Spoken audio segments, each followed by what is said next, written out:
ಎಷ್ಟು ಮಳೆ ಆಯಿತು ಅಂತ ಹೇಳಿದ್ರೆ ನಮಗೆ ರೋಡೇ ಕಾಣಿಸ್ತಾ ಇರಲಿಲ್ಲ. ನಾವೊಂದು ಹಾಫ್ ಆನ್ ಅವರ್ಗೆ ಕಾರ್ನ ಸ್ಟಾಪ್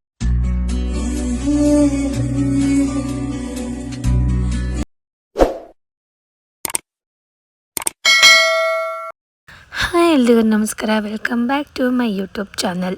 ನಾವು ತುಂಬ ದಿನದಿಂದ ರೀಲ್ಸ್ ಎಲ್ಲ ನೋಡಿಕೊಂಡು ಕೊಟ್ಟಿರೋ ನಾವು ಹೋಗಿ ಬರೋಣ ಅಂತ ಪ್ಲ್ಯಾನ್ ಮಾಡ್ತಿದ್ವಿ. ಆದರೆ ನನ್ನ ಹಸ್ಬೆಂಡ್ಗೂ ರಜೆ ಇಲ್ಲಾಗಿ ನಮ್ಮ ಅತ್ತಿಗೆಗೂ ರಜೆ ಇರಲಿಲ್ಲ. ಹಾಗಾಗಿ ಒಂದಿನ ಯಾವ್ದಾದ್ರು ರಜೆ ಹಾಕ್ಕೊಂಡು ಹೊರಡೋಣ ಅಂಥೇಳಿ ತುಂಬ ದಿನದಿಂದ ಪ್ಲ್ಯಾನ್ ಮಾಡಿ ವೀಕೆಂಡಲ್ಲೂ ಬೇಡ, ಮಂಡೇ ಆ ಥರನೂ ಹೋಗೋದು ಬೇಡ ಅಂಥೇಳಿ ಅದಾದಮೇಲೆ ನಾವು ಥರ್ಸ್ಡೇ ಹೋಗಿ ಬರೋಣ ಅಂತ ಪ್ಲ್ಯಾನ್ ಮಾಡಿಕೊಂಡು ಹೊರಟ್ವಿ.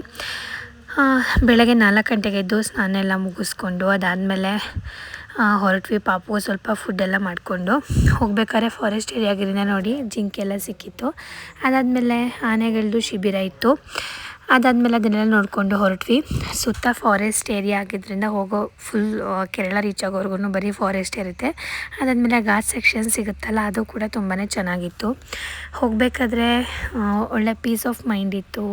ಬೆಳಗ್ಗೆ ಹೊರಟಿದ್ರಿಂದಾಗಿ ತುಂಬ ಚೆನ್ನಾಗಿತ್ತು. ನಾವಂತೂ ಅಷ್ಟೊಂದು ರಶ್ ದಿನ ನೋಡಿ ಕೊಟ್ಟಿಯೂರಿಗೆ ಹೋಗೋದಾ ಬೇಡವಾ ಅಂಥೇಳಿ ತುಂಬ ದಿನ ಯೋಚನೆ ಮಾಡಿ ನಾನೊಂದು ಪಾಪು ಬೇರೆ ಇದ್ನಲ್ವ, ಹಾಗಾಗಿ ಯೋಚನೆ ಮಾಡ್ತಿದ್ದೆ ಹೋಗೋದಾ ಬೇಡವಾ ಏನು ಮಾಡೋದು ಅಂತೇಳಿ. ಅರೆ ನಮ್ಮ ಮನೆಯವರು ಇಲ್ಲ ಹೋಗ್ಬಿಟ್ಟು ಬರೋಣ, ಏನಾಗೋದಿಲ್ಲ ಅಂತ ಹೇಳಿದರು. ಹಾಗೆಯೇ ಇವ್ರ ರಿಲೇಷನ್ ಕೂಡ ಒಬ್ರು ಹೋಗಿ ಬಂದಿದ್ದರಿಂದಾಗಿ ಅವ್ರನ್ನ ಸ್ವಲ್ಪ ಕಾಲ್ ಮಾಡಿ ಕೇಳ್ಕೊಂಡ್ವಿ. ಅವ್ರು ಹೇಳಿದ್ರು ಪರವಾಗಿಲ್ಲ, ಒಂದು 7 hours ನಿಂತಿದ್ವಿ, ಬಟ್ ಏನು ಸ್ವಲ್ಪ ರಶ್ ಇರುತ್ತೆ, ತಿನ್ನೋಕ್ಕೇನು ಸಿಗೋದಿಲ್ಲ, ನೀರು ಮಾತ್ರ ಕೊಡ್ತಾ ಇರ್ತಾರೆ, ಏನಾದ್ರು ತೊಗೊಂಡೋಗಿ ಅಂತ ಹೇಳಿದರು.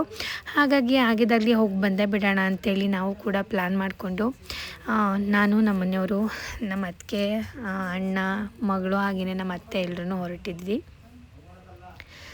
ಇನ್ನು ನೈಟ್ ಹೋಗ್ಬೋದು, ಬಟ್ ಹೋಗಿ ಅಲ್ಲಿ ಸ್ಟೇ ಮಾಡೋದೆಲ್ಲ ಏನು ಬೇಡ, ರಿಸ್ಕ್ ಯಾಕೆ ಅಂತ ಹೇಳಿಬಿಟ್ಟು ನಾವು ಬೆಳಗಿನ ಜಾವನೇ ಎದ್ದು ಹೊರಟ್ಕೊಂಡ್ವಿ.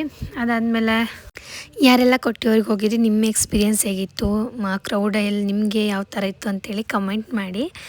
ನಾವು ಹೋದಾಗ ಸ್ವಲ್ಪ ಕ್ರೌಡ್ ಇತ್ತು. ನಮಗೆ ಒಂದು 3.5 ಅವರಿಗೆ ದರ್ಶನ ಆಯಿತು. ಆದರೆ ಚೆನ್ನಾಗಾಯಿತು ಎಲ್ಲದೂ. ಒಂದೇನಂದರೆ ಮಕ್ಕಳಿದ್ರೆ ಸ್ವಲ್ಪ ಜಾಗ ಮಾಡಿ ಕೊಡ್ತಾರೆ, ಅದೊಂದು ಖುಷಿ ಆಯ್ತು ಅಷ್ಟೇ. ಅಲ್ಲಿ ಸಿಕ್ಕಾಪಟ್ಟೆ ರಶ್ ಇತ್ತಲ್ವ, ಆಲ್ಮೋಸ್ಟ್ ಅಲ್ಲಿ ಹೋಗ್ತಿದ್ದು ವೆಹಿಕಲ್ಲೆಲ್ಲ KA-12 ಆಗಿತ್ತು. ತುಂಬ ಜನ ಹೋಗ್ತಾಯಿದ್ರು ನಮ್ಮ ಸೈಡಿಂದ. ನೈಟ್ ಟೈಮ್ ಹೋದರೆ ಸ್ವಲ್ಪ ರಶ್ ಕಮ್ಮಿ ಇರುತ್ತೆ, ಮತ್ತು ಮಾರ್ನಿಂಗ್ಗೆ ಹೋದರೆ ಕಮ್ಮಿ ಇರುತ್ತೆ ಅಂತ ಹೇಳಿದರು. ಬಟ್ ನಾವು ಹೊರಡೋಷ್ಟರಲ್ಲಿ ಸ್ವಲ್ಪ ಲೇಟಾಗಿ ಹೋಯಿತು. ಹಾಗಾಗಿ ನಾವು 4 ಗಂಟೆಗೆ 4:15 ಆಗಿತ್ತು ನಾವು ಮನೆ ಬಿಟ್ಟಾಗ. ನಾವು ಅರ್ಕಲ್ಗೂಡಿಂದ ಹೊರಟಿದ್ದು. ನಾವು ಹೋಗೋಷ್ಟರಲ್ಲಿ 8:30 ಆಯಿತು ನಾವು ಕೊಟ್ಟಿಯೂರು ತಲುಪಿದಾಗ. ಇಲ್ಲಾಂದರೆ ಬೇಗ ಪ್ಲ್ಯಾನ್ ಮಾಡ್ಬೋದು, ಇಲ್ಲಾಂದರೆ ಸ್ವಲ್ಪ ಕ್ರೌಡ್ ಇದ್ದಿದ್ದರಿಂದ ರಶ್ ಆಗುತ್ತೆ ಅಂತ ಹೇಳಿದರು. ಅವರು ನಮ್ಮ ರಿಲೇಟಿವ್ ಹೋದಾಗ ಅವರಿಗೆ 7 hours ಆಯ್ತಂತೆ ದರ್ಶನ ಆಗೋದು.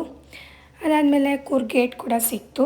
ನೆಕ್ಸ್ಟ್ ಘಾಟ್ ಸೆಕ್ಷನ್ ಸ್ಟಾರ್ಟ್ ಆಗುತ್ತೆ. ಘಾಟ್ ಸೆಕ್ಷನ್ ಅಂತೂ ಸಿಕ್ಕಾಬಟ್ಟೆ ಚೆನ್ನಾಗಿದೆ. ಫುಲ್ ಹಕ್ಕಿಗಳ ಸೌಂಡು ಚಿಲಿಪಿಲಿ ಅಂತ ಇರುತ್ತೆ.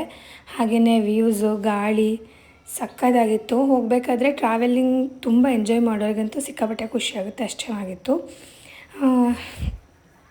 ನಮಗಂತೂ ಅದನ್ನು ನೋಡೇ ಫುಲ್ ಖುಷಿ ಆಯ್ತಿತ್ತು. ಆ ಥರ ವೆದರ್ ಹಾಗೆಯೇ ಆ ಸೌಂಡ್ಸ್ ಎಲ್ಲದೂ. ನಾನು ನನ್ನ ಮಗನಿಗೂ ತೋರಿಸ್ಕೊಂಡು ಬರ್ತಾ ಇದ್ದೆ. ಅವನು ಎಂಜಾಯ್ ಮಾಡ್ತಾಯಿದ್ದ ಅದನ್ನೆಲ್ಲ ನೋಡಿಕೊಂಡು. ಅವನಿಗೂ ಹೊರಗಡೆ ಸುತ್ತೋದು ಅಂದರೆ ಸಿಕ್ಕಾಪಟ್ಟೆ ಇಷ್ಟ. ಎಷ್ಟಾಗುತ್ತೆ ಅಷ್ಟು ಮಕ್ಕಳನ್ನ ಸುತ್ತಿಸ್ಬೇಕು, ಯಾಕಂದರೆ ಅವರು ಎಲ್ಲದನ್ನು ಕಲಿಯೋದೇ ಟ್ರಾವೆಲ್ ಮಾಡೋದ್ರಿಂದ. ಹಾಗಾಗಿ ನಾವಂತೂ ಸಿಕ್ಕಾಪಟ್ಟೆ ಟ್ರಾವೆಲ್ ಮಾಡ್ತೀವಿ.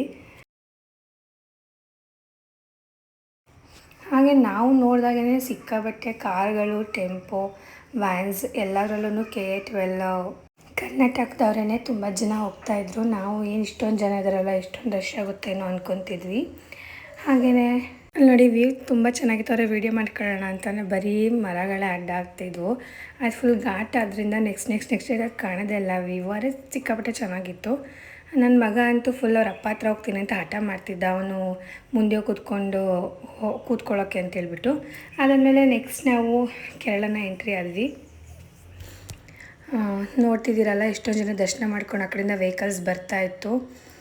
ಈಚೆಯಿಂದನೂ ತುಂಬ ಹೋಗ್ತಾಯಿತ್ತು. ಅದಾದಮೇಲೆ ಒಂದು ಕಡೆ ಸ್ಟಾಪ್ ಮಾಡಿ ನಾವು ತಿಂಡಿ ಕೂಡ ತಿಂದ್ಕೊಂಡು ಅದಾದಮೇಲೆ ದೇವಸ್ಥಾನದ್ದು ರೂಟ್ ಏನಿದೆ ಅಲ್ಲಿ ಹೋದ್ವಿ. ಅಲ್ಲೆಲ್ಲ ಹೇಗಿದೆ ಅಂತ ಹೇಳಿದ್ರೆ, ಒಬ್ಬೊಬ್ಬರು ಮನೆ ಹತ್ರನೇ ಪಾರ್ಕಿಂಗ್ ಇಟ್ಕೊಂಡಿರ್ತಾರೆ ದೇವಸ್ಥಾನದ ನಿಯರಲ್ಲಿ. ಅಲ್ಲಿ ನಾವು ಗಾಡಿನ ಪಾರ್ಕ್ ಮಾಡಿ ಅವ್ರಿಗೆ ಪೇ ಮಾಡಿ ಪಾರ್ಕ್ ಮಾಡಿ ಅಲ್ಲಿಂದ ದೇವಸ್ಥಾನದ ಹತ್ರಕ್ಕೆ ಹೋಗೋ ಥರ ಫೆಸಿಲಿಟಿ ಇದೆ. ದೇವಸ್ಥಾನದ ಹತ್ರನೂ ಕೂಡ ಪಾರ್ಕಿಂಗ್ ಫೆಸಿಲಿಟಿ ಇದೆ. ನಮಗೆ ಸ್ವಲ್ಪ ದೂರದಲ್ಲಿ ನಿಲ್ಲಿಸಿ ಅಂತ ಪೊಲೀಸ್ ಹೇಳಿದರು. ಅದು ಹಾಗೆಯೇ ನಾವು ಅಲ್ಲಿ ನಿಲ್ಲಿಸ್ಬಿಟ್ಟು ಅಲ್ಲಿಂದ ಕೆಳಗಡೆ ನಡ್ಕೊಂಡು ಹೋಗಬೇಕಿತ್ತು. ಕಾರ್ನ ನಿಲ್ಲಿಸಿ ಅಲ್ಲಿಂದ ನಾವು ನಡ್ಕೊಂಡು ಹೋದ್ವಿ ದೇವಸ್ಥಾನ ಇರೋ ಪ್ಲೇಸಿಗೆ. ಸ್ವಲ್ಪ ದೂರನೇ ಆಯಿತು ನಮಗಂತೂ ಸಿಕ್ಕಿದ ಪ್ಲೇಸು. ದೊಡ್ಡ ದೊಡ್ಡ ಗಾಡಿಗಳನ್ನೆಲ್ಲ ಕೆಳಗಡೆನೇ ಬಿಡ್ತಾಯಿದ್ರು, ತುಂಬ ಜನ ಇರ್ತಾರಲ್ವ, ಹಾಗಾಗಿ ಪ್ರತಿಯೊಬ್ಬರು ಮನೆ ಹತ್ರನೂ ಪಾರ್ಕಿಂಗ್ನ ಇದು ಮಾಡ್ಕೊಂಡಿದ್ದಾರೆ ಅವ್ರವ್ರ ಪ್ಲೇಸಲ್ಲೇ. ಅದಾದಮೇಲೆ ಪ್ಲೇಸ್ನ ನೋಡಿಕೊಂಡು ನಡ್ಕೊಂಡು ಹೋದ್ವಿ.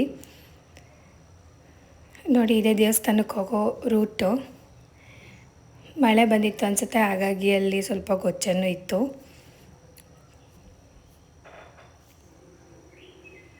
ನಾವು ಇಲ್ಲಿಂದನೇ ನೋಡಿ ಸ್ವಲ್ಪ ಜನ ಪರವಾಗಿಲ್ವೇನೋ ಅಂದ್ಕೊಂಡ್ವಿ, ಯಾಕಂದರೆ ಸ್ಟಾರ್ಟಿಂಗ್ ನೋಡಿದಾಗ ಗೊತ್ತಾಗಲ್ಲ ಎಲ್ಲಿಂದ ಕ್ಯೂ ಇದೆ ಏನು ಅಂತ ಹೇಳಿ. ಇಲ್ಲೆಲ್ಲ ಜನ ಕಾಣ್ತಿದ್ದಾರಲ್ವ, ಅದನ್ನೆಲ್ಲ ನೋಡಿಕೊಂಡು ನಾವು ಹಾಗೆ ಅಂದ್ಕೊಂಡ್ವಿ. ನೋಡೋಣ ಎಷ್ಟಿರ್ಬೋದು, ಬೆಳಗ್ಗೆನೇ ಬಂದಿದ್ದೀವಲ್ಲ, ಕಮ್ಮಿ ಇರುತ್ತೆ ಅಂತ ಎಕ್ಸ್ಪೆಕ್ಟ್ ಮಾಡ್ಕೊಂಡು ಹೋದ್ವಿ. ಬಟ್ ನಾನು ಫಸ್ಟ್ ಏನು ಅಂದ್ಕೊಂಡೆ ಅಂದರೆ ಇದನ್ನೆಲ್ಲ ಇಷ್ಟೇ ಕ್ಯೂ ಇರೋದು, ಇಲ್ಲೇನು ಗ್ರೀನ್ ಇದೆ ಹೋಗೋದು ಅಲ್ಲಿ ಮಾತ್ರ ಅಂದ್ಕೊಂಡೆ. ನೋಡಿದರೆ ಮುಂದೆ ಹೋಗ್ತಾ ಹೋಗ್ತಾ ನೋಡಿ ಈ ಥರ ಒಂದೊಂದು ದಾರಗಳಲ್ಲಿ ಲೈನ್ ಮಾಡಿ ಹೀಗೆ ಬಿಟ್ಟಿದ್ರು. ನಮಗಂತೂ ಸಿಕ್ಕಾಪಟ್ಟೆ ದೂರದಲ್ಲಿ ಇತ್ತು. ನಾನು 7 hours ಆಗಿತ್ತು ಅವ್ರಿಗೆ, ನಮಗೇನು ಒಂದು ದಿನನೇ ಆಗುತ್ತೇನೋ ಅಂದ್ಕೊಂಡ್ಬಿಟ್ಟಿದ್ದೆ. ಆದರೆ ನಮಗೆ ಒಂದು 3.5 hours ದರ್ಶನ ಆಯಿತು. ಆದರೆ ಏನಂತ ಹೇಳಿದರೆ ಕ್ಯೂ ಸಿಸ್ಟಮ್ ಇಲ್ಲ, ಅಂದರೆ ಎಲ್ಲರೂ ಒಟ್ಟಿಗೆ ಬಿಡ್ತಾರೆ, ಒಂದು ಲೈನ್ ಆ ಥರ ಏನಿಲ್ಲ. ಹಾಗಾಗಿ ಆ ಕ್ಯೂನ ಒಂದು ಕಂಪಾರ್ಟ್ಮೆಂಟಾಗಿ ಬಿಟ್ಟಾಗ ಸ್ವಲ್ಪ ರಶ್ ಆಗುತ್ತೆ, ಯಾಕಂದರೆ ಜನ ಎಲ್ಲರೂ ಓಡ್ತಾರಲ್ವ. ಹಾಗಾಗಿ ನೋಡಿ, ದೂರದಿಂದನೇ ದೇವರು ಕೂಡ ಕಾಣಿಸ್ತಾ ಇತ್ತು. ಅದಾದಮೇಲೆ ನನ್ನ ಮಗ ಹಿಂಸೆ ಕೊಡ್ತಿದ್ದ ಅಂತ ಹೊರಗಡೆ ಬಂದು ಕೂತಿದ್ದೆ ಕ್ಯೂಯಿಂದ. ತುಂಬ ಶೆಕೆ ಆಗುತ್ತಲ್ವ, ಹಾಗಾಗಿ ಮಗು ಅಳ್ತಾ ಇತ್ತು. 12 o'clock ಕರೆಕ್ಟಾಗಿ ಆನೆ ಬರುತ್ತೆ 2. ನೋಡಿ, ಆನೆ ಕೂಡ ಎಂಟ್ರಿ ಆಗುತ್ತೆ. ಆವಾಗ ಕ್ಯೂನೆಲ್ಲ ಸ್ಟಾಪ್ ಮಾಡಿ ಆನೆಗಳದ್ದು ಫಸ್ಟು ಒಂದು ರೌಂಡ್ ದೇವಸ್ಥಾನ ಸುತ್ತಿಸಿ ಆಮೇಲೆ ಮತ್ತೆ ದರ್ಶನ ಸ್ಟಾರ್ಟ್ ಮಾಡ್ತಾರೆ. ಅಲ್ಲಿವರೆಗೂ ಕ್ಲೋಸ್ ಮಾಡಿರ್ತಾರೆ ದರ್ಶನನ. ಅಲ್ಲಿವರೆಗೂ ಏನು ಆನೆ ಅಲ್ಲಿ ಫುಲ್ಲು ರೌಂಡ್ಸ್ ಹಾಕುತ್ತೆ, ಅದನ್ನು ನೋಡ್ಬೋದು ನಾವು. ಅದು ಬಿಟ್ಟಾಗಂತೂ ಜನಗಳು ಕ್ಯೂ ಅಲ್ಲಿದ್ದವರು ಓಡೋಗ್ತಾರೆ ನೋಡೋದಕ್ಕೆ ಅಂತ.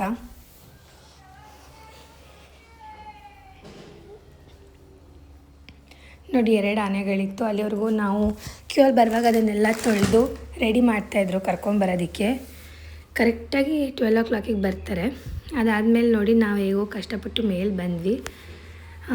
ಅದೇನು ಗ್ರೀನ್ದು ಒಂದು ಬ್ರಿಡ್ಜ್ ಥರ ಮಾಡಿದ್ದಾರೆ, ಅದ್ರ ಮೇಲೆ ತುಂಬ ತಳ್ಳಾಡ್ತಿದ್ರು. ಮಗು ಇತ್ತು ಅಂಥೇಳಿ ಅಲ್ಲೆಲ್ಲ ಹೇಳಿಬಿಟ್ಟು ನನ್ನನ್ನು ಮುಂದೆ ಕಳಿಸ್ಬಿಟ್ರು. ನೋಡಿ, ನನ್ನ ಹಸ್ಬೆಂಡ್ ಅಲ್ಲಿದ್ದಾರೆ. ಅದು ಹೇಗೆ ಅಲ್ಲಿಗೆ ಮಿಸ್ ಆದರು ಅಂತಲೇ ಗೊತ್ತಿಲ್ಲ, ನಮ್ಮ ಜೊತೆನೇ ಬರ್ತಾಯಿದ್ರು. ಇಷ್ಟೊಂದು ಜನ ಇದ್ದಾರೆ. ಇದು ಹೇಗಿದೆ ಅಂದರೆ, ಈ ಆಚೆ ಸೈಡಿಂದ ನಾವೇನಾದ್ರೂ ಕ್ಯೂ ಅಲ್ಲಿ ಬಂದು ದರ್ಶನ ಮಾಡಲ್ಲ ಅಂದರೆ ದೂರದಿಂದನೇ ದೇವ್ರನ್ನ ನೋಡ್ಕೊಂಡು ಹೋಗ್ಬೋದು. ಅವರು ಬಂದು ನೋಡ್ತಾ ಇರ್ತಾರೆ, ಈಚೆ ದರ್ಶನ ಆದವ್ರನ್ನೂ ನೋಡ್ತಾ ಇರ್ತಾರಲ್ಲ, ಹಾಗಾಗಿ ಇಷ್ಟೊಂದು ಜನ ಅಲ್ಲಿ ರಶ್ ಆಗಿಬಿಡ್ತಾರೆ. ಅದಾದಮೇಲೆ ನಾವು ಕೂಡ ಇನ್ನೇನು ಹತ್ತತ್ರ ಬಂದು ದೇವ್ರನ್ನ ಫುಲ್ ದರ್ಶನ ಮಾಡಿ ಅಲ್ಲಿಂದ ನಾವು ಒಂದು ಸುತ್ತ ಹಾಕೋಣ ಅಂಥೇಳಿ ಹೊರಟಿದ್ವಿ. ದರ್ಶನ ಎಲ್ಲ ನೀಟಾಗಾಯಿತು, ಪ್ರಸಾದನೂ ಕೊಡ್ತಾರೆ. ಅದಾದಮೇಲೆ ಒಂದು ಫೋಟೋ ತಗೊಂಡು ಹಾಗೆಯೇ ದೇವಸ್ಥಾನನ ಒಂದು ರೌಂಡ್ ಹಾಕಿ ಅಲ್ಲಿಂದ ಪ್ರಸಾದ ಕೂಡ ಇತ್ತು, ಅದನ್ನು ವಿಡಿಯೋ ಮಾಡೋಕ್ಕಾಗಿರಲಿಲ್ಲ. ಪ್ರಸಾದನ ತಿಂದ್ಕೊಂಡು ಅಲ್ಲಿಂದ ರಿಟರ್ನ್ ಹೊರಡುವಾಗನೂ ವೆದರ್ ಏನೋ ಚೆನ್ನಾಗಿದೆಯಲ್ಲ ಅಂದ್ಕೊಂಡು ಬರ್ತಾ ಇದ್ವಿ. ಇನ್ನೇನು ಒಂದು ಕಡೆ ಸ್ಟಾಪ್ ಮಾಡಿ ಫೋಟೋಸ್ನ ತೊಗೊಳ್ಳೋಣ ಅಂತ ಅಂದ್ಕೊಂಡು ಸ್ಟಾಪ್ ಮಾಡೋಣ ಅಂದ್ಕೊಂಡ್ವಿ. ಆದರೆ ಸಡನ್ನಾಗಿ ಮಳೆ ಬರೋ ಥರ ಆಯಿತು. ಸೇಮ್ ನಮ್ಮ ಕಡೆ ಮಳೆನೋ ಅಲ್ಲೂ ಅಷ್ಟೇ ಮಳೆ ಆಗಿಬಿಡುತ್ತೆ. ಅದಾದಮೇಲೆ ಮಳೆ ಸ್ಟಾರ್ಟ್ ಆಗೋಯ್ತು. ಎಷ್ಟು ಮಳೆ ಆಯಿತು ಅಂತೇಳಿದರೆ ನಮಗೆ ರೋಡೇ ಕಾಣಿಸ್ತಾ ಇರಲಿಲ್ಲ. ನಾವು ಒಂದು 1/2 hour ಕಾರ್ನ ಸ್ಟಾಪ್ ಮಾಡ್ಕೊಂಡು ಕಾರಲ್ಲೇ ಇದ್ದು, ಅದಾದಮೇಲೆ ವಾಪಸ್ ಸ್ವಲ್ಪ ಕಮ್ಮಿ ಆದಮೇಲೆ ಹೊರಟ್ವಿ. ಹಾಗೆಯೇ ತುಂಬ ಚಳಿ ಆಗ್ತಿದ್ರಿಂದ ಒಂದು ಕಡೆ ಸ್ಟಾಪ್ ಹಾಕಿ ಅಲ್ಲಿ ಟೀ ಹಾಗೆಯೇ ಪಪ್ಸ್ ಅದು ತಿನ್ಕೊಂಡು ಬಂದ್ವಿ. ಬರೋವಾಗ ಏನೂ ಸಿಗಲಿಲ್ವಲ್ಲ ಆನೇನು ಅಂತ ಅಂದ್ಕೊತಿದ್ವಿ. ಆದರೆ ನಮಗೆ ನೋಡಿ, ಲಕ್ಕಿಲಿ ಒಂದು 4-5 ಆನೆಗಳಿತ್ತು. ನೋಡಿ ಇಲ್ಲಿ ಹೇಗೆ ಆಟಾಡ್ತಿದ್ದಾವೆ ಮಣ್ಣೆಚ್ಕೊಂಡು ಅಂತ ಹೇಳ್ಬಿಟ್ಟು ಅದನ್ನು ನೋಡಿಬಿಟ್ಟು ತುಂಬ ಹೊತ್ತು ನಿಲ್ಸ್ಕೊಂಡು ನೋಡಿದ್ವಿ. ನಮ್ಗೆ ಭಯನೂ ಆಗ್ತಿತ್ತು, ಎಲ್ಲಿ ಬಂದುಬಿಡುತ್ತಪ್ಪ ಅಂತ.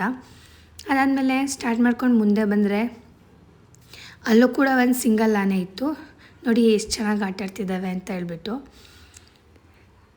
ಸಿಂಗಲ್ ಆನೆಗಳಿದ್ರೆ ಸ್ವಲ್ಪ ಅವು ಸ್ಟ್ರಾಂಗ್ ಆಗಿರುತ್ತೆ ಅಂತ ನಮಗೆ ಭಯ ಆಗೋಯ್ತು. ಸ್ವಲ್ಪ ಹಿಂದೆ ಹೋಗಿ ಹಾಗೆ ನೋಡಿಕೊಂಡು ನಾವು ರಿಟರ್ನ್ ಬಂದುಬಿಟ್ವಿ. ಹೀಗಿತ್ತು ನಮ್ಮ ಕೊಟ್ಟಿರೋ ಜರ್ನಿ. ಯಾರಿಗೆಲ್ಲ ಈ ವ್ಲಾಗ್ ಇಷ್ಟ ಆಯಿತು ಲೈಕ್ ಮಾಡಿ, ಸಬ್ಸ್ಕ್ರೈಬ್ ಮಾಡ್ಕೊಳ್ಳಿ. Thank you for watching.